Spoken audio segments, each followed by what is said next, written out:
So this week on the Any Given Runday Podcast, Eric, I've no intro.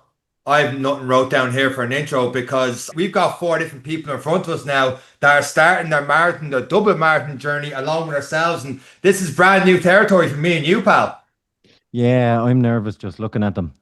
16, 16 weeks of marathon has begun. We have got four people who are on very different journeys towards the Dublin Marathon.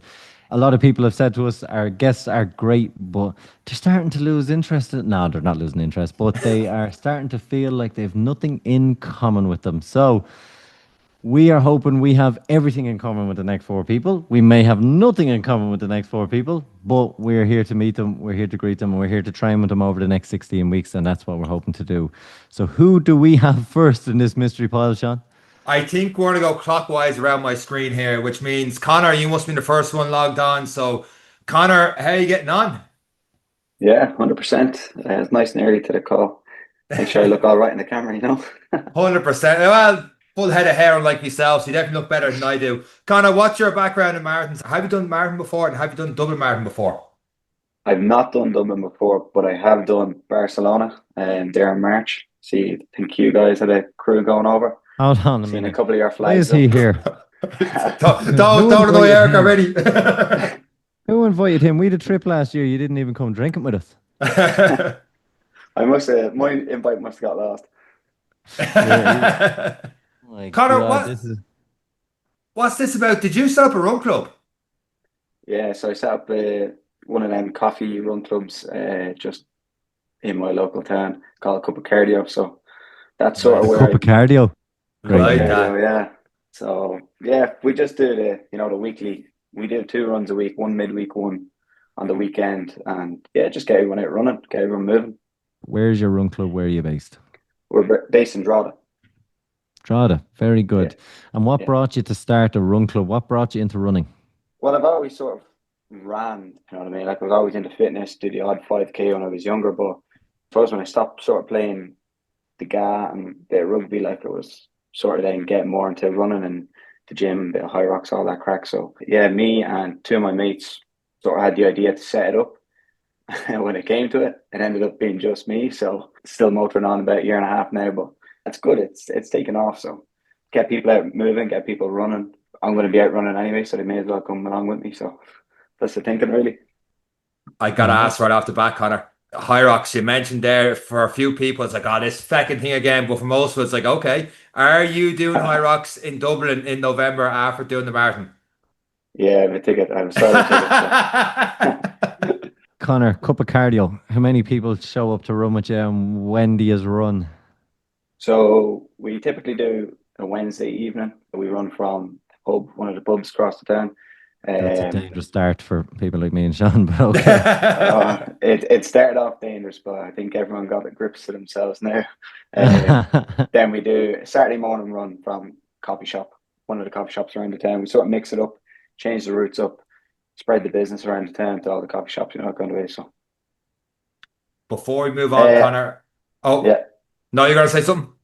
Sorry, I was just going to say, yeah, we range from about, you could have 8 people there some morning, 3 if it's pissing rain, we could have 20, 25. So it just varies. It's casual, so we don't be keeping score, but well, that's what I tell them there's anyway. there's people in Drogheda that are going to listen to this that are going to absolutely abuse you if you don't meet your goal anyway. So that's always a good source of motivation for this.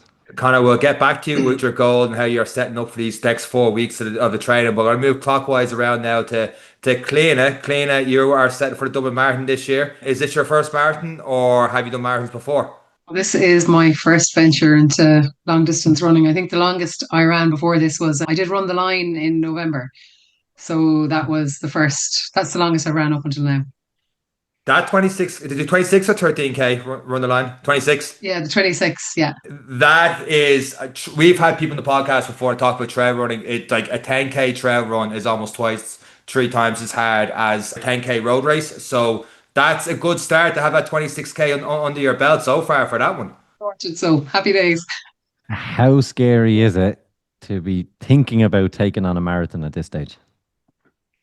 I suppose I've been running a long time and it's kind of always been there, but I've just ignored it. I always knew I didn't want to do a marathon until I was able to give it the time because I wouldn't be happy just finishing. I'd be competitive enough. So for me, I knew I needed to wait until there was a window where I could kind of get the hours in on the road. So hopefully that's now. So I'm excited. But yeah, sure, it's daunting, isn't it? It's a huge start. It's a huge thing to face into, and there's so many different parts to it. So yeah, really excited, but hoping it all goes well. Does it add to the pressure that you've waited for a time that you're like, oh, but now is there extra pressure on you? Like, I've waited this long to do it. I'm doing it. Probably because it's funny because I live in a small town. I live in Oughterard in County Galway, and everybody knows me as your one out running all the time. And I think everybody thinks I've ran marathons, and I haven't. And I know sometimes when I meet people and they go, "Oh, have you done a marathon?" And I'm like, "No," and you can see them looking twice at me, going, "She hasn't." So anyway, I will, and I will have at the end of this. And sure, pressure keeps you going, doesn't it? Absolutely. At least you're known as the one out running all the time. Connor's in the pub every Wednesday with his 3 mates. Conor, we're on to you. I'm going to have to go to Drogheda on a Wednesday and have it is. But Cliodhna, you are very welcome. It's great to have someone who's experienced in running, but even still taking on this first marathon, which is a huge challenge. And there is nothing like it. It is a race in itself, and that's the beauty of it. And we get to see how you go. Any concerns as you go, even with the experience now? I know obviously time on the legs is probably one thing. Any major concerns you have at this stage? Probably not. I suppose my home situation is kind of what may or may not come against me. So 2 years ago, my husband passed away from pancreatic cancer. He was diagnosed in May and he passed away in March. So I have 3 kids. I've from 17 down to 10. And then last January, in January 24, my 10-year-old was diagnosed with leukemia. So for me, it's trying to get the juggling the time, being on the road and being at home, but really needing the time on the road to keep me sane for home.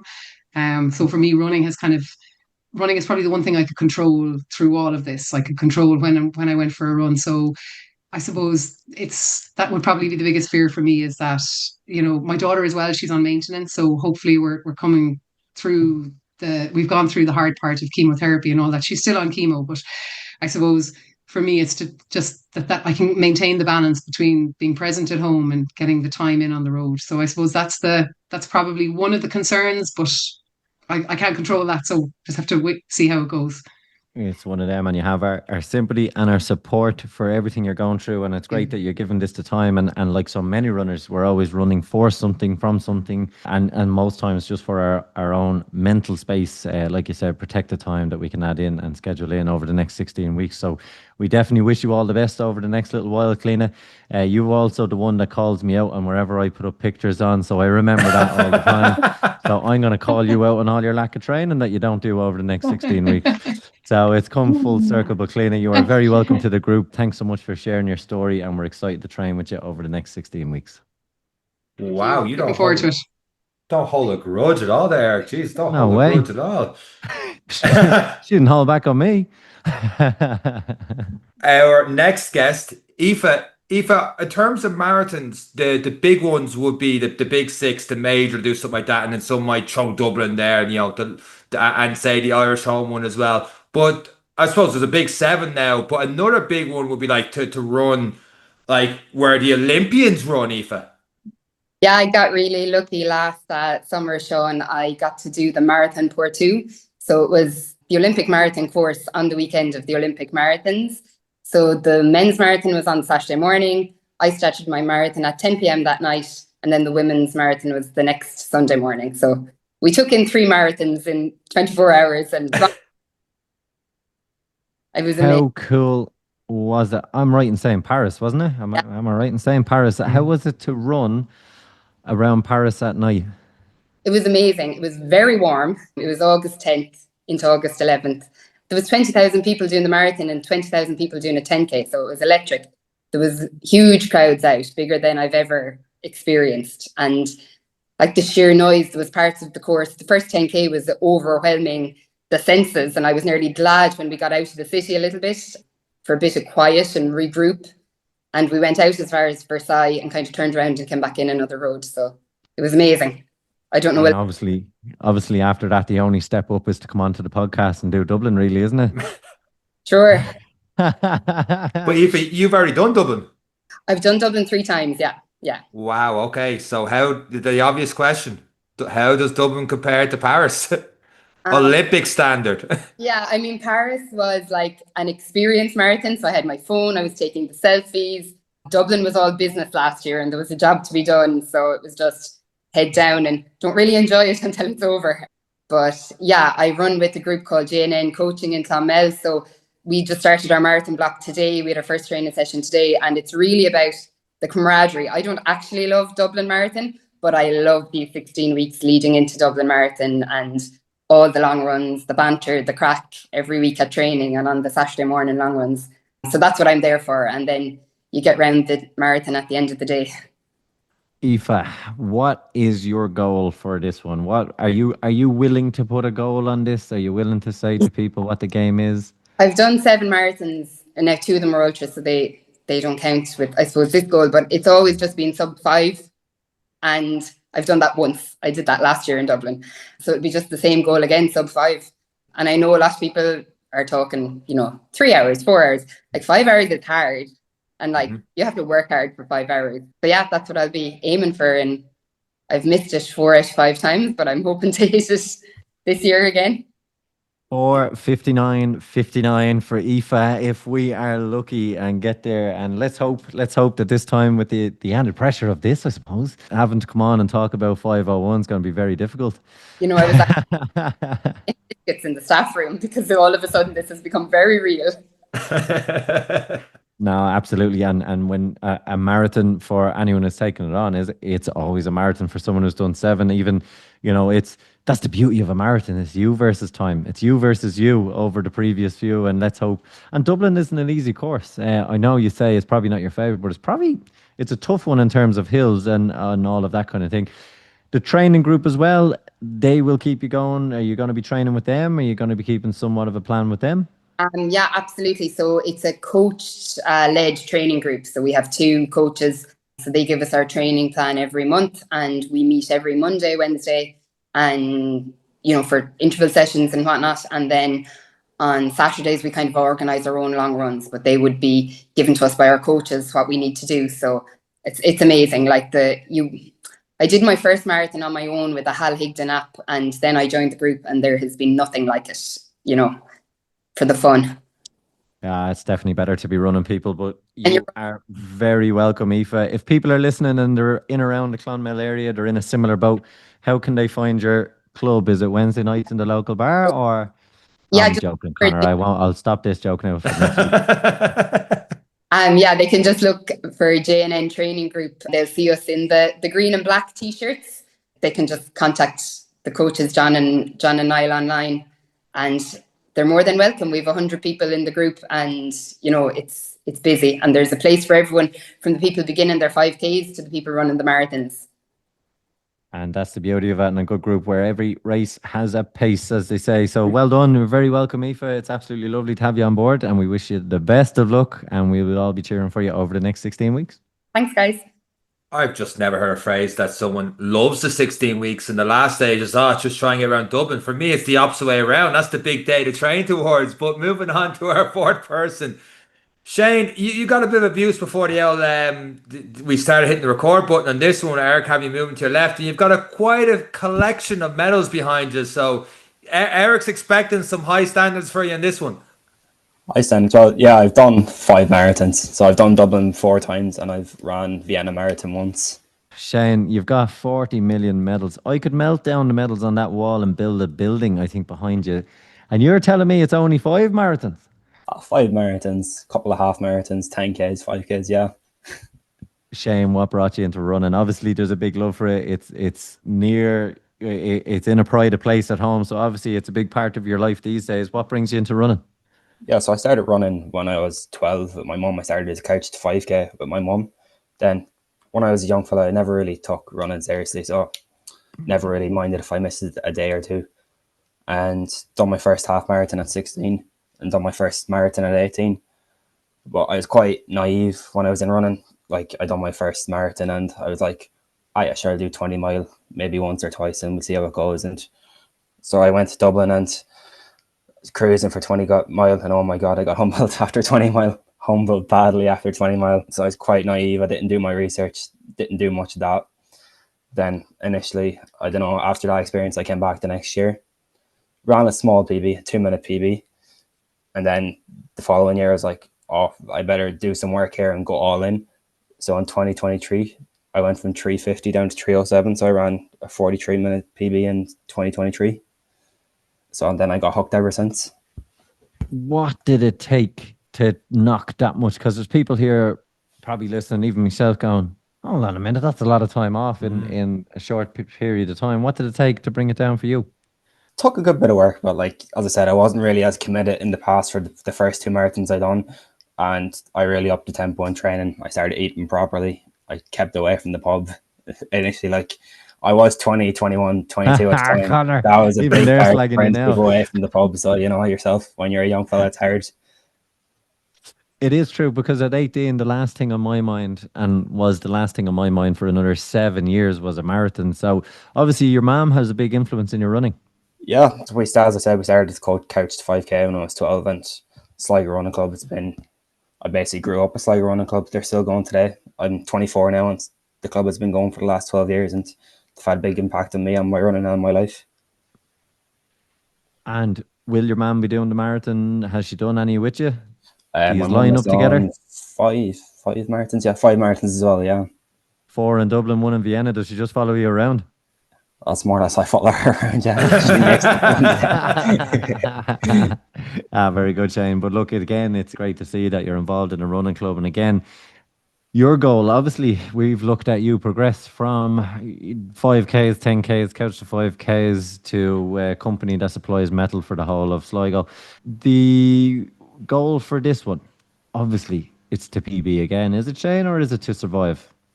Yeah, so I done a spring marathon in Vienna in April. I ran 3:01. So this time the goal is to go sub 3. So I've had 3 attempts at sub 3 now. So in Dublin 2024, I tried to go sub 3, but unfortunately in race week in Dublin 2024, my granny went into hospice on race week, and I wasn't sure if she was going to make it. So I had to make the decision whether if I was going to go to Dublin or not and race. So I basically asked the doctor, should I go or not? And she said, you're going to have to make the decision to go. Like, we can't tell you if she's going to pass away today, if she's going to pass away during the marathon. So it's a very difficult decision. Did I want to go to Dublin or not? Eventually, I did go. And yeah, my head wasn't there, and I had a very bad day in Dublin, but I came back, and luckily I came back in time and my granny passed away 2 days later. But it was good for me to build my mental strength, and hopefully this year I can break 3 hours. It'd be more special. And I'm going to do so my granny died in the Northwest Hospice, so I'm going to raise funds for Northwest Hospice while training for Dublin Marathon this year. Absolutely brilliant, and it's great to have a charity behind you again for the accountability factor. That, you know, if people are going to support you for everything, it adds pressure, particularly on a sub 3 goal. Are you going to feel that pressure? Are you happy to accept the pressure? Are you excited for the pressure? I'm excited, yeah. Like, again, in April my goal was to go sub 3, and I just fell a minute short, and I was really happy with the 6-minute PB, but obviously it's not what I came for. So I think just more of the same, small tweaks, and go again. But I'm really looking forward to Dublin. I think it'd be more special to break it in Dublin for the first time. You haven't picked an easy course for it, but the absolute best of luck to you, Shane. What we're going to do is just go around one more time, because people listening to the podcast are starting their 16-week journey now, and everyone's got different approaches, and me and Eric have done it every which way, most of them wrong, building towards marathons. Eric doesn't start from another 12 weeks, really, if he was doing Dublin this year. So 12. Yeah, 4 weeks, 4 weeks. Conor, coming back to you, and if Eric can mute his mic and not mention you going to the pub again. Conor, what would be your approach? They're a drinking club with a running problem. That's what I've discovered about Conor. No comment on that one. That sounds like my kind of club. I'll be there next week. Conor, what is the plan for the next 4 weeks? And are you thinking about something like a High Rocks already now in terms of getting a bit of that training in, or is it all systems go in the running for Dublin? For now, it's probably more the High Rock side of things. I'll probably start picking up the running and focus more on the running and more that strength work for the running. 12 weeks sort of suits me. So yeah, that'll be my objective. 12 weeks in, I really shift more to the running, which will obviously help with the high rocks and then all that sort of strength work. So hopefully stay injury free, you know. And Absolutely. obviously you're backing it up, Conor, with obviously a base foundation of fitness. So it's not just like, I'll only do a 12-week plan. High rocks, for those who don't know, has a good bit of running involved as well, doesn't it? Yeah, it is good. They say 8K, but you're probably running the guts of 9, nearly 10, depending on the course. But yeah. Conor, you have a 3:30 marathon under your belt as well. So you have sub 3:30. So you're someone who has a couple bit of running for that foundation, as Eric mentioned, about the high rocks and all the rest. So you know what it's like to build yourself up. Yeah, so 3:29 in Barcelona, first time doing a marathon. So yeah, hopefully I was going to just sort of go for around that time again, but here on the call, it's sort of contagious. I'm like, all right, I need to set a challenge myself. Talking about pressure here. Yeah, and look, to go at the same time is always a good one if you're soft, Conor. I'm only joking with you. I'm only joking. No, it is. It is good. It's nice that obviously, like when people look at marathon plans, people are going to get all sorts of information about training plans. They're going to be told to cross train. They're going to be told to do this. Obviously, high rocks has an element of endurance. It's an element of strength and conditioning, for want of a better word, because you're using different parts of your cross train and using other elements of the body in terms of endurance. So it is a nice guide, but at some point, as you've correctly said, 12 weeks out, you're going to start more focusing on in the training plan. Having done one marathon, obviously you trained through the winter last year. What's the biggest bit of the training plan that you like, you don't like? Like Aoife loves the 16 weeks, hates the race, which is the inverse to the rest of us. But what is it for you that from your last one, apart from not coming with us, that was probably your biggest regret? But after that, what was the bit you loved or liked the most or disliked the most of training? What scares you about training this time? Well, the last time around, obviously that winter training was tough. I remember going out long runs, just had to be done. I had the quote on the wall, stick to the plan, not your mood type thing. So going out, running, snow on the gloves, just potentially putting the AirPods in, getting David Goggins in the ears just to keep me going. But Nice. this time around, to be honest, it's probably after the marathon is where I'm not looking forward to. I know people talk about like marathon blues or whatever. I've seen on like TikTok, this isn't a thing. And yeah, after the marathon, I was like, what am I doing with myself? So not looking forward to after the marathon. Yeah, well, we're doing Barcelona next year, Conor. Still taking sign-ups if you're interested. On the spot now. We can get you out there. No pressure. No pressure. It's a sales pitch, Sean. It's a sales pitch. No, Conor, it is. And look, the void after the marathon is the reason me and Sean have come back to the well so many times. And sometimes you're stupid enough to start a podcast. So it is something that leaves something. It gives you so much, but then when it's over, takes so much with it as well, for want of a better word. So it's good that you're coming back, and obviously you have the run club to keep you going and keep you honest. Will anyone in Drogheda be joining you on this journey? Has anyone signed up now that they know you've the pub club with the run problem and you've a goal yourself? Will any in the group start to say, have any others got tickets that are going to come with you on this journey? Yeah, there's a couple on the hunt for tickets, maybe 3 or 4. But we done the Barcelona marathon with one of the lads, one of the girls, and I think both of them are looking for Dublin tickets as well. So they've the itch as well.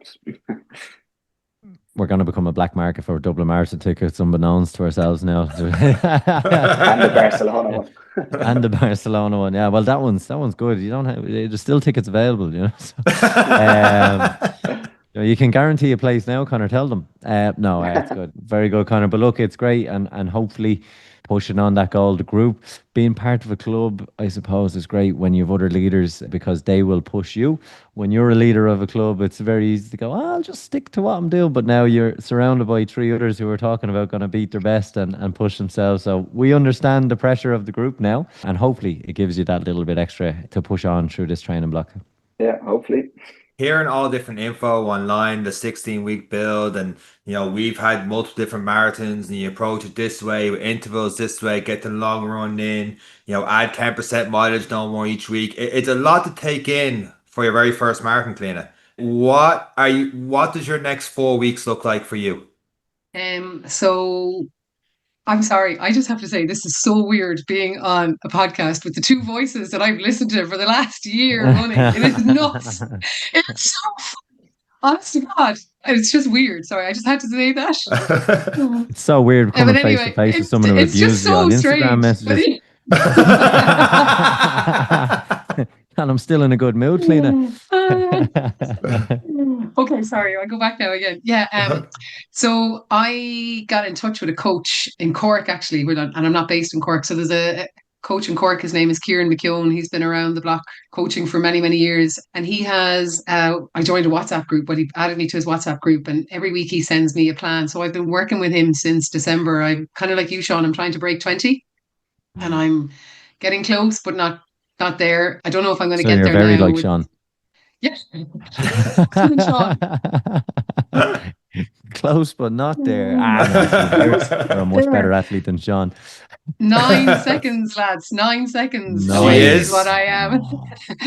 Yeah, so every week he sends me a WhatsApp, and it kind of like you when you're talking about the Emmett session, the Emmett program you were following, Eric. It's like I don't really look too far ahead. I look at what I have to do today and maybe tomorrow.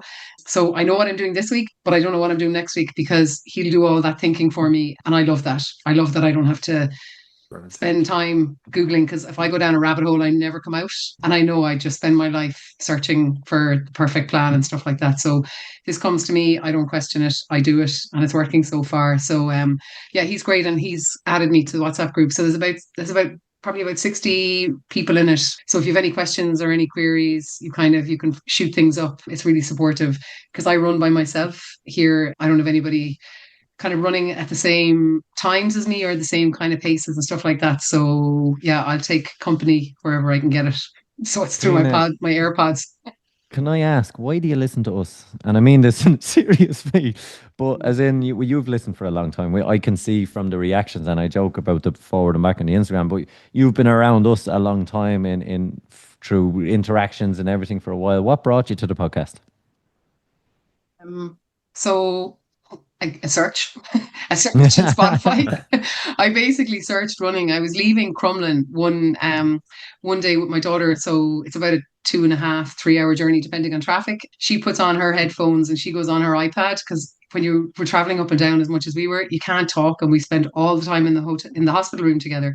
So we both need to check out. So basically, I just did a search about running Ireland, and you guys came up, and I turned you on, and I think I was saying it in the communication with you. I listened, funnily enough, somehow I ended up listening to the one with Caroline, and she's incredible. Like, she was just so inspirational, just and I don't mean this in any way disrespectful, just seems like an ordinary person, a mom, kids, great crack, so unassuming, and just so, I don't know, there was just something about that episode, and I was in with that, and I just love the variety of guests that you have, from ex-army rangers to nutritionists to it's such a wide variety of guests. You never know what you're going to get, and you usually get a run or two out of you. So yeah, I love Mondays. So I save you for Monday. So when you look at that, when is your long run in the week? Obviously, you're managing a hell of a lot more than others. So in terms of your coaching and the flexibility as a coach maintains with you, I know you don't think about it too much, but in terms of structure, is there any kind of key pieces you're using even on a coaching plan that you can say, okay, look, the podcast, or not the podcast, but obviously Sunday is probably a day I might have more, or is that more family time when they're in school? It's a Monday and that's my time. Sunday morning is the long run. So I get up. I'm lucky my 10-year-old plays Fortnite and has gotten really good at it. So I go running and she plays Fortnite. And I just pretend I don't know how long she's on the screen, so that works well for us. So she's going to love the long Sunday runs, because she's going to have nobody on her back about being on Fortnite all morning. And then I have two teenagers who don't get up, so I'm kind of back before they even know about it. But I had to laugh yesterday. Galway played in Croke Park, so I had to set the alarm for 6 o'clock yesterday morning to get the long run in. I had an hour and a half to do, and back again to get everybody ready to get in the car to drive up to Croke Park. So I could have not done it, but then that would be my long run missed. And I don't know, I'm probably a bit obsessive about things. So for me, I just had to get that in, and then went to Croke Park, came back, and it was, back home at 8:30, and wasn't thinking, shit, I should have gone running. So, Yeah. it's just you find the time, and I'm lucky I don't have small kids. My kids are old enough that I can leave for an hour to an hour and a half or whatever is on the session and whatever's on the plan, that my kids, I can leave them at home. Yeah, so I'm lucky from that point of view, I guess, with their age profile. Was it a little bit disappointing coming home yesterday?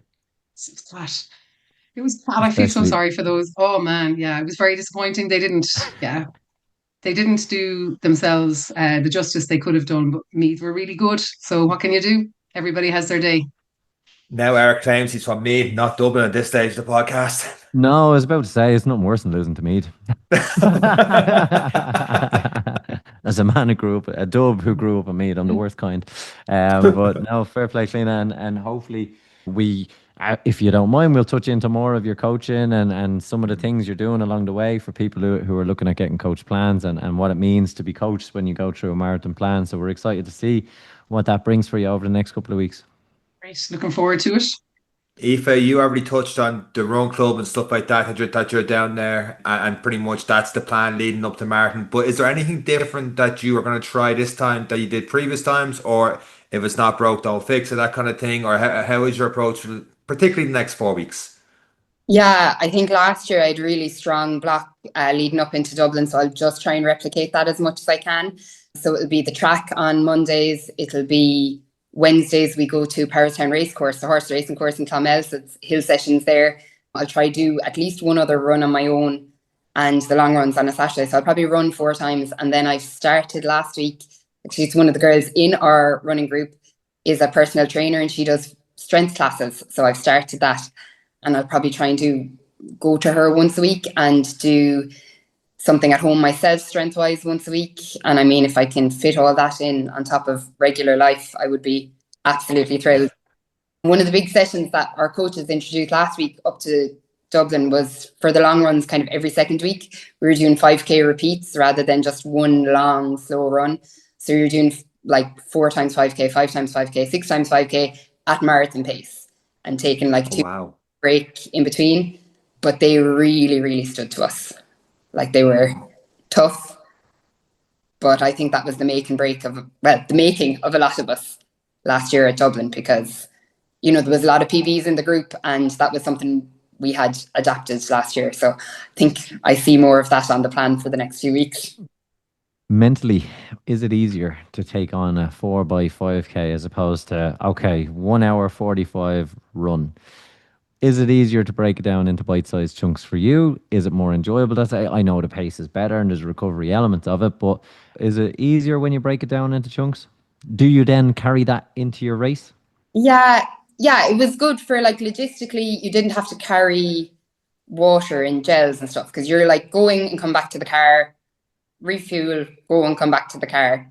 It was great for the group that people who weren't training for the marathon could hop in and hop out with us. So it made for you could get 12, 15 people, and these were the 5-hour group of people because we have faster people in the group as well who were doing it separately. But it just meant more people could get involved and the more people there, the easier it is, the miles just pass by. If you take off down the road and you leave Clonmel and you run to Cliodhna and back around, you might only have 4 or 5 volunteers at that pace, for company. Whereas the 5K repeats, it's great training wise and it's great social wise. You've a lot of company on it. It's easier to convince someone to do a 5K while you do 20 than it is to convince someone to go and do 20K. Yeah, absolutely. So it's fantastic in that sense. Aoife, looking at going over 5 hours, I always say someone who does a 5-hour marathon has a harder day than someone who's doing a 3-hour marathon. No offense, Shane, but you're out there for a hell of a lot longer. Yeah. How do you manage? How do I manage? Because I know what it took to do 5 hours. I've done a 5:03 and it was a long day and mentally I gave up because it was a long day. How do you deal with being out so long, apart from the podcast, obviously, but it's that's obviously everyone's go-to, but we've only an hour episode. But how do you manage that element in terms of managing your own? Because mind games are big in a marathon. How do you maintain the mental strength for a marathon? I suppose in 5 hours, there's loads of time to fall into the hole and climb your way back out. And You can spend a while in the hole. Yeah, I mean, if you do, I'm a primary school teacher and my working day is 6 hours. And like we have a break and a lunch in that time.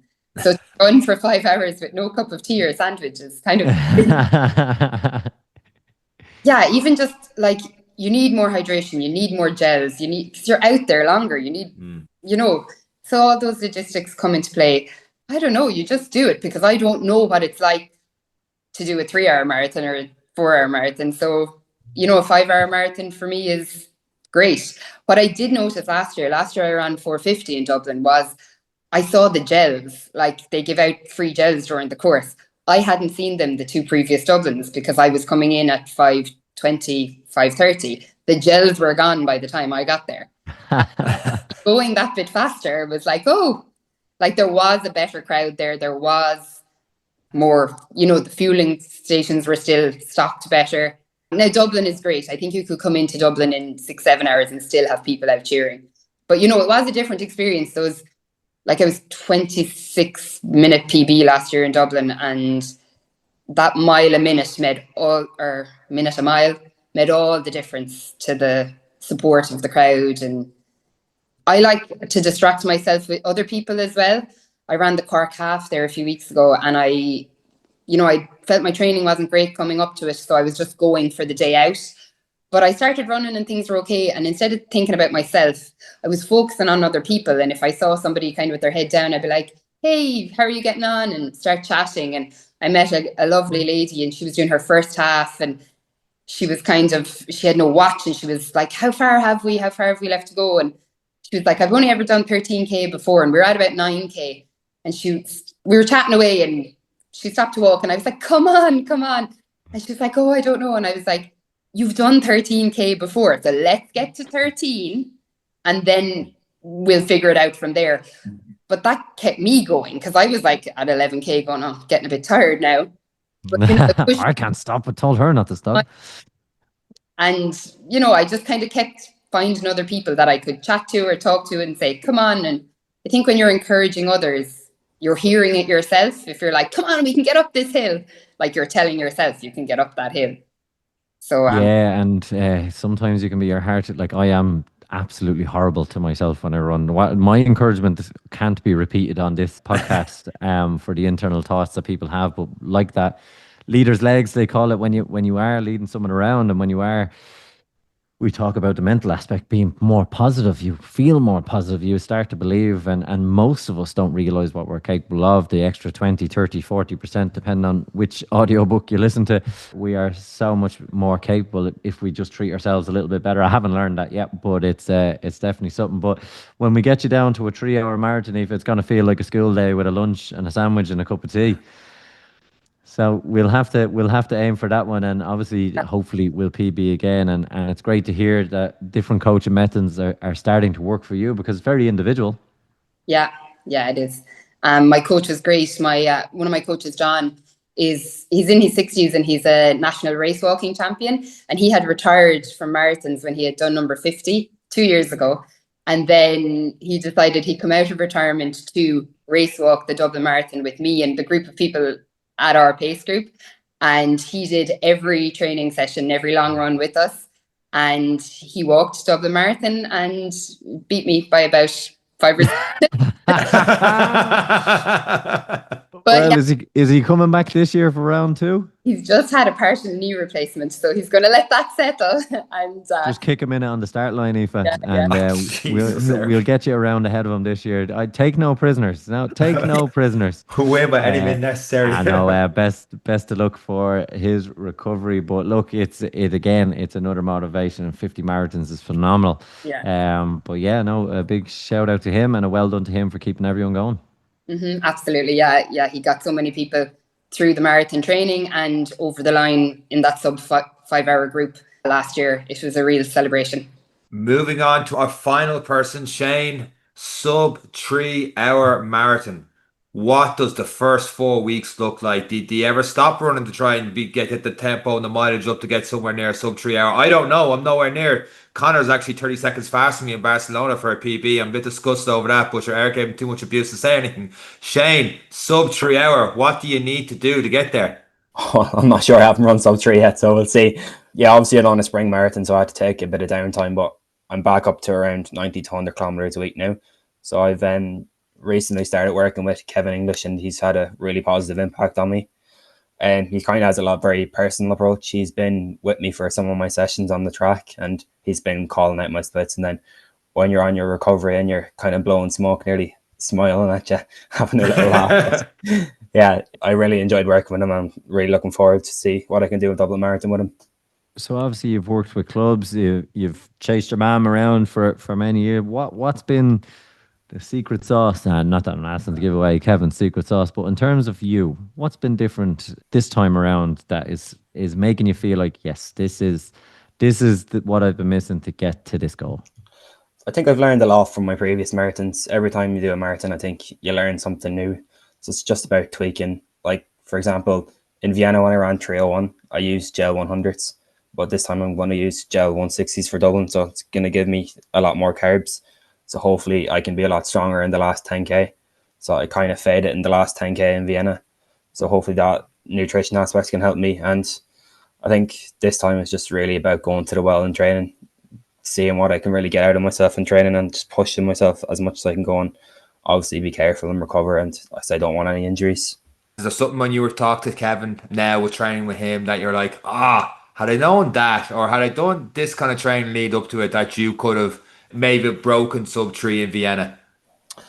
Not really. It's kind of a mental barrier, breaking 3 hours. Like, you've gotten so close and it's just 1 minute away now, and I think I probably should have broke it in Vienna, to be honest.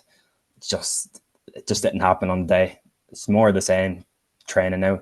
Like, this time I'm going to try and get a lot further under the 3 hours, because for Vienna I was kind of like aiming for 259, 258. So see now if I can maybe run 255 or so, and guarantee that I'll run under the 3 hours, hopefully. Just running a straighter line, Shane, you would have got there. If the watch says 42.4, there's your sub 3. So mentally you've done it. But look, it is a mental block. And a lot of people carry, particularly when they put a PB in themselves, like the mental block.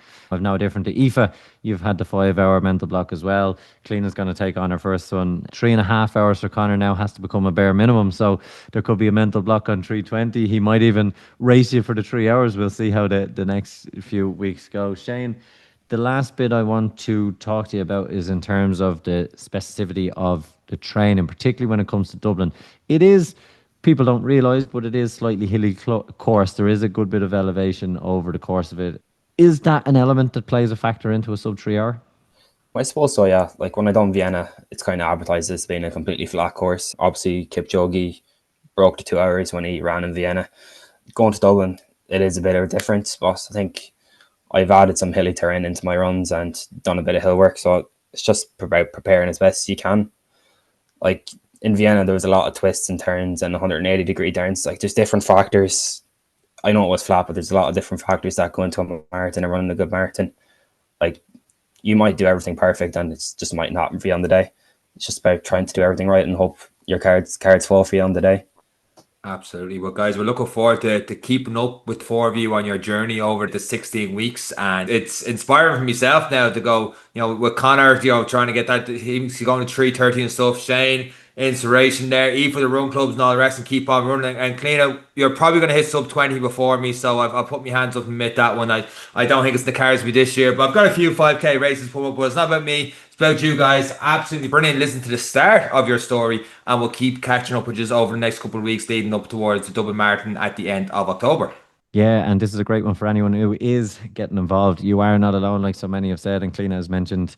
16 weeks can seem daunting. It can seem like a long time. You can feel like you're on your own a hell of a lot, and that's the purpose of this, is that you're not alone. There are others with all different goals, and every pace and every background that's taken on the same challenge as you. So do stay tuned and keep your own training guide, I suppose, and keep stock, and maybe we'll pick up some tips and tricks that'll just help settle the nerves for this year's Dublin Marathon. And that's it for this week's episode of the Any Given Runday podcast. Myself, Conor, Cliodhna, Aoife, Shane, and Eric. Take care.